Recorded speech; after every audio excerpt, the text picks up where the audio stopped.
Salut à tous! Aujourd'hui on se retrouve pour tester le Glaze RDSA de chez Steamcrave, un monstre de 30 mm de diamètre. Allez, on se retrouve tout de suite derrière pour faire la revue en gros plan. Vous recevrez votre Glaze RDSA dans ce petit coffret noir logoté Steamcrave. Allez, on ouvre tout de suite, donc c'est du noir, c'est toujours aussi classieux, les petits coffrets noirs comme ça, moi j'aime bien. Donc dedans, alors moi, à savoir, c'est que j'ai une version pour cette démo avec la cloche métallique. Mais quand vous le recevrez avec deux cloches en Pyrex. Donc vous pouvez demander aussi la version métal, il n'y a pas de souci.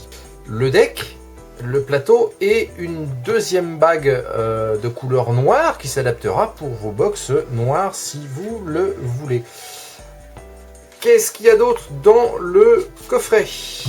Alors, vous avez un petit autocollant Steamcrave, vous avez une notice pour vous expliquer aussi comment monter le deck en série.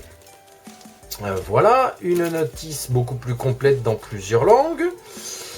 Un petit sachet de spares dans lequel vous trouverez le pin BF, des joints, un isolateur supplémentaire, le matériel évidemment, la petite barre ici, la petite barre que vous voyez, alors voilà, si la petite barre qui est bien luisante ici, qui va vous servir à monter ça de série, des vis de secours, du joint, voilà tout ça, et le petit tournevis habituel que tout le monde connaît. Donc on va regarder un peu plus en détail. Alors déjà, rien que dans le coffret comme ça, le poids quoi, on a un poids qui est relativement assez conséquent. Donc on va sortir la cloche, hop. Alors dans la cloche, vous avez deux petits drip tips en silicone qui va s'adapter sur la cloche Pyrex. Je vais sortir la cloche Pyrex pour vous montrer ça, pour éviter que ça vous chauffe trop les lèvres. Parce qu'il paraît que le Pyrex chauffe beaucoup. J'ai jamais essayé le Trinity Glass, donc voilà. Je vous dirai ça quand on fera le test en live. Donc voilà, des petits silicones pour éviter que ça chauffe. Le plateau est énorme. Il est énorme. On a une cuve qui est franchement assez impressionnante. Donc vous pourrez le monter en simple coil, en double coil et en triple coil. Alors je vous montre, voilà, pour changer la bague, vous voyez, on la fait glisser par le bas et on réadapte après la bague noire. Voilà, et vous avez votre deck qui est monté avec la bague noire. Pour refermer votre dripper, vous regardez les grosses encoches qui sont ici. Vous regardez les airflow et vous mettez ça en face. Hop là, et voilà. Il suffit de la clipser et après vous faites tourner les airflow. Alors, pour faire tourner l'airflow au niveau de la cloche en haut, c'est assez costaud quand même. Je trouve ça un peu dur. Mais bon, je pense qu'avec le temps, il se fera. Donc voilà comment ça rend sur une box. Alors évidemment, moi ma box, elle est pas... C'est pas un diamètre de 30 mm puisque je suis sur un gros 25. Donc évidemment, c'est pas flush du tout en dessous. Ça dépasse fortement. Au niveau de la cloche seule, puisque une fois que vous avez mis votre cloche métal, vous avez cette partie ici, là, le corps, qui va rester sur le plateau. Au niveau de la cloche, on n'a pas vraiment de dôme, c'est quelque chose d'assez plat. Voilà, et on a un drip tip qui est, moi je trouve quand même assez large. Je le trouve très très large, le drip tip. Mais compte tenu de la taille de l'engin, c'est assez impressionnant. Le poids du coup avec la box, ça le fait. Au niveau, vous voyez, au niveau du montage ici et du remontage, ça se clipse bien. Il n'y a pas de difficulté pour... Par contre, ouais, l'airflow, c'est un petit peu assoupli, mais ça reste quand même assez costaud. Pour le montage, pas de difficulté particulière, c'est pas ce qu'il y a de plus simple à monter, surtout avec les coils d'origine, parce que vous voyez, ils sont un petit peu étroits quand même, donc par rapport à la base du plateau qui est très très large. Mais bon, c'est pas la mort en soi, c'est tout à fait faisable. Je vous conseille de ne pas foncièrement coller vos coils ici, de ne pas foncièrement coller vos coils à ce niveau-là, juste en dessous juste au-dessus de l'airflow. Pourquoi? Je vais vous montrer. Parce que quand vous mettez la bague métallique, après quand vous serez en mode glace, il n'y a pas de souci, mais quand vous êtes en mode avec la cloche métallique, vous voyez comment c'est foutu. Donc si vous mettez vos coils juste au niveau de l'airflow, ici, ça va toucher et ça va vous faire un court-jus. Donc pour éviter les courts-jus, moi je ne pourrais que vous conseiller de ramener vos deux coils vers le centre. Ça ne gênera pas au niveau de la saveur puisque on voit que les airflows, vous voyez, ils sont en diagonale, donc ils vont vraiment venir taper en dessous. Pareil de l'autre côté, ça va vraiment venir taper en dessous et on va pas perdre de saveur là-dessus, au contraire. Donc on va faire un petit coup de rodage. Je vais tester, vous voyez la résistance à 2, on est à 0,22 ohms. Et donc je vais roder ça tranquillement. Le rodage très très faible, je vous explique pourquoi. C'est sur les fils, enfin les résistances qui sont très complexes. Si vous en voyez 40 watts d'un seul coup, ça peut péter s'il y a un problème si on a un problème de point chaud ou de choses comme ça. Vous voyez là, 22 watts. Oh là, la jolie couleur. Regardez-moi ça, la jolie couleur qu'ils prennent là. Vous voyez ça un petit peu. C'est pas beau ça. Voilà.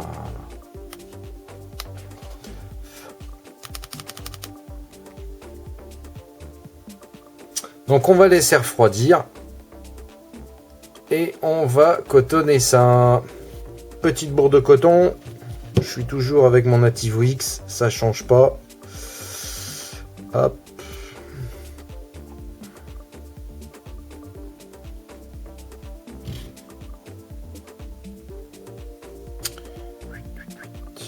Hop, on tire.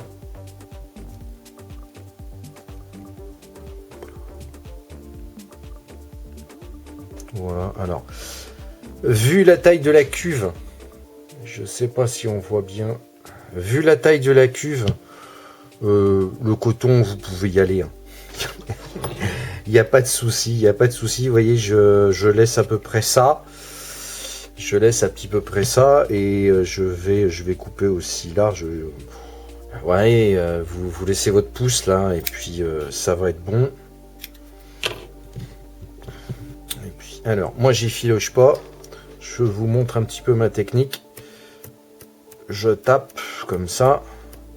Éventuellement, quand c'est, vous voyez, on a cette petite bande très très blanche là de coton qui est très très tassée. Je l'étire un petit peu avec les doigts. Voilà, et je redonne des pitchs nets comme ça dedans. Ça aère le coton. Vu la taille de cuve qu'on a, on est tranquille. Et puis bah pareil, hein, on va venir tranquillement poser ça dans la cuve. Hop.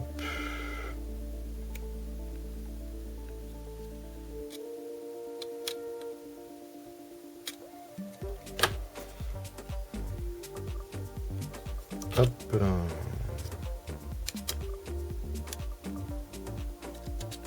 Ouais, au niveau du coton, on a largement la place. Franchement, on a la place. Ouais, on a vraiment la place. Une fois cotonné, on est à quelque chose de très très joli. Moi, je trouve, j'aime bien une belle grosse forme de coton. Hein. Et on va juicer ça. Alors moi, je prends le succube. C'est un petit die de chez AEL que je fais. Mélange de melon pastèque avec une petite note de frais. Et on va arroser le coton. Alors, inutile de vous dire, beaucoup de coton, beaucoup de liquide. Je vais rechecker la valeur de la résistance.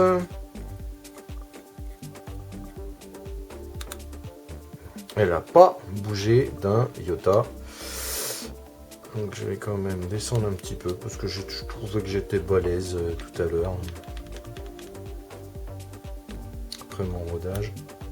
50, ouais, on va se mettre à 60, on est pas mal. C'est ce genre de coil que je n'utilise jamais. Donc moi j'ai tellement l'habitude d'être en single sur mes coils perso que quand je passe à d'autres choses, ça me prend beaucoup de temps de trouver la bonne valeur pour chauffer, pour avoir la bonne saveur. Voilà, c'est ça fait plaisir, ça fait partie aussi du plaisir de la vape, de trouver sa propre puissance, sa propre vape par rapport au... Eh ben, écoutez, ça envoie pas mal. Allez, on va commencer par la cloche métal.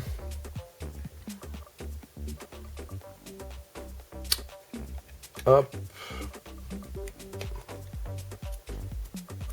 C'est joli, hein? Regardez-moi ça un petit peu, comment c'est tout mimi.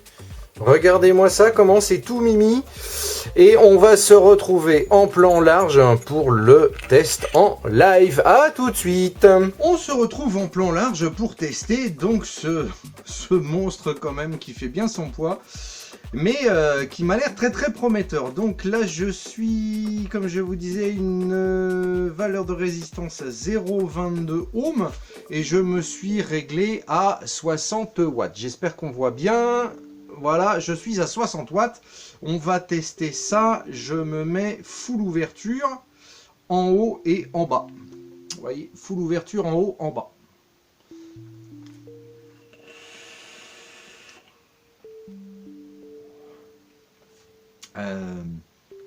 C'est pas mal. Je suis un peu faible. Je pense que je suis un peu faible. Je vais monter à 70 là. Full ouverture, toujours 70 watts.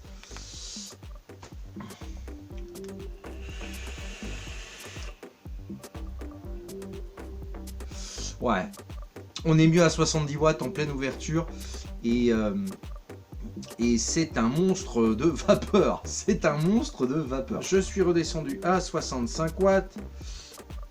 Je me mets en airflow.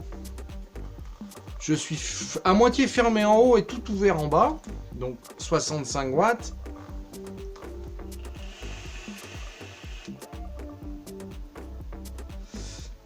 C'est mieux. Alors moi je trouve ça beaucoup mieux. Je suis encore un peu léger à 65 watts. Par contre j'ai beaucoup plus de saveur. Je vais me mettre à 68, 69. Allez, 68 watts. On va voir. Je me mets toujours en 50-50 en ouverture.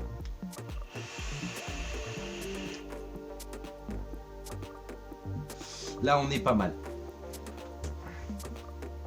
Là franchement on est bien. Je trouve qu'on est bien.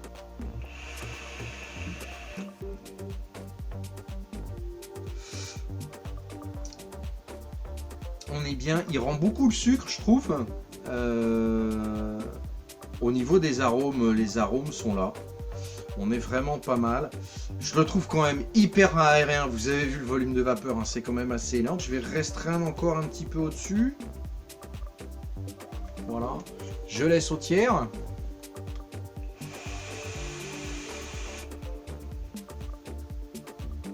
Là. Alors. Au niveau vapeur, hein, vous avez vu, on est là. Au niveau saveur, toujours pareil. C'est toujours aussi bien. Les saveurs sont là.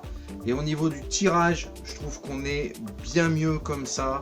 C'est pas trop aérien, c'est pas trop restrictif. Je vais le tester avec un drip tip un petit peu plus réduit. Parce que là, l'ouverture est très très large. Et pour voir si on peut gagner un petit peu sur les saveurs. On sait jamais, on sait jamais, on sait jamais. Alors, hop, je mets mon 810 favori. Et c'est reparti, toujours 65 watts, ouverture, 50 en bas et puis un gros tiers en haut.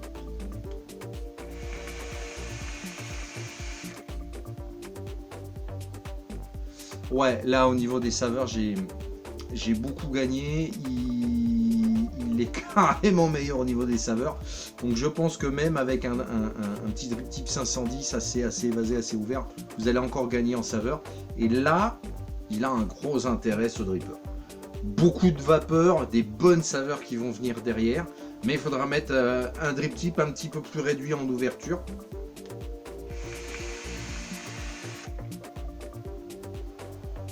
Ouais, il est franchement très très sympa. Je vais le recharger. Et on va passer avec la cloche glace. Voilà, je suis passé sur la cloche glace. Je suis à 65 watts. Et on va voir ça, je suis full ouverture en bas, puisqu'il n'y a pas d'airflow en haut. Airflow full ouvert en bas.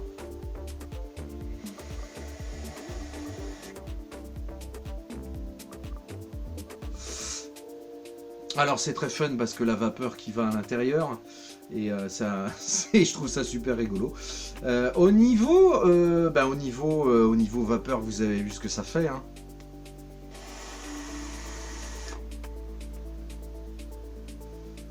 Au niveau de la vapeur, on est là. Au niveau de la saveur, évidemment, vu qu'on n'a plus qu'un seul airflow et qu'on a ce dôme là qui va vraiment faire gonfler les saveurs, on est vraiment bien au niveau des saveurs. Donc pour tester vos liquides, ça, je pense que le Trinity Glass sera vraiment top. Moi, c'est le premier Trinity Glass que j'utilise de ma vie, hein. Ça a tendance à chauffer quand même pas mal. Bon, là, je suis sur du 65 watts. Ça envoie quand même un petit peu de pâté. Donc je vais mettre le petit joint en silicone, enfin la petite capote en silicone sur l'embout pour éviter de me brûler les lèvres. Je peux pas dire au bout de 3 lattes que ça m'a brûlé les lèvres. Je peux pas dire ça, c'est pas vrai. Je trouve quand même ça chauffe un peu. Bon, moi vous me connaissez un petit peu, pour ceux qui me suivent depuis un petit bout de temps. J'aime pas quand c'est trop chaud. Donc on réessaye.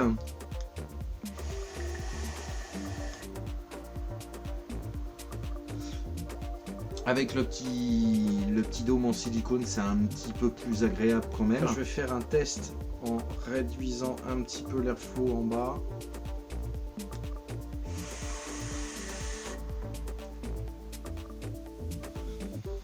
Au niveau de la vapeur, on est toujours là. Au niveau de la saveur, je trouve qu'on gagne pas beaucoup plus. Et ça chauffe par contre beaucoup plus. Je vois pas sincèrement l'intérêt.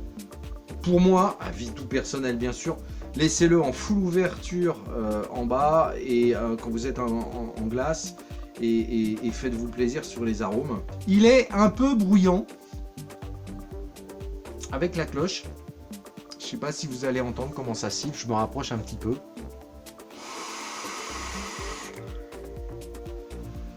Vous voyez, ça siffle un petit peu quand même. Mais il y a un tel plaisir de vapeur et au niveau des saveurs, comme on est là pour tester ces liquides, franchement, c'est super agréable. Voilà ce que je pouvais dire les vapotos sur ce glace RDSA de chez Steamcrave. Du très bon matos, très costaud. Au niveau des saveurs, on est là. Au niveau de la vapeur, c'est vraiment un tank à vapeur ce truc là.